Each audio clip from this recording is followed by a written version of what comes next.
15. avgusta na severu Srbije i u Negotinskoj krajini pretežno sunčano. U ostalim krajevima umereno do potpuno oblačno.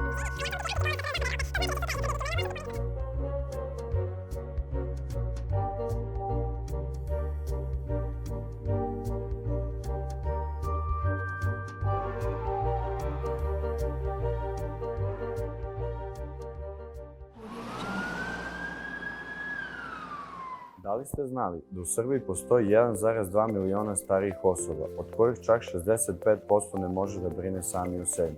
Često se dešava da te osobe zaborave da popiju lek ili da popiju pogrešnu dozu, što može dovesti do fatalnih posledica.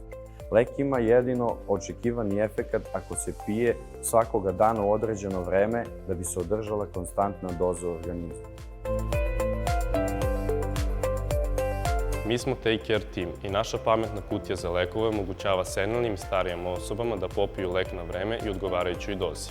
Pametna kutija obaveštava zvučnim i svetlosnim signalima stariju osobu da popije lek u tačno vreme u dozi koju vi odredite putem aplikacije na telefonu.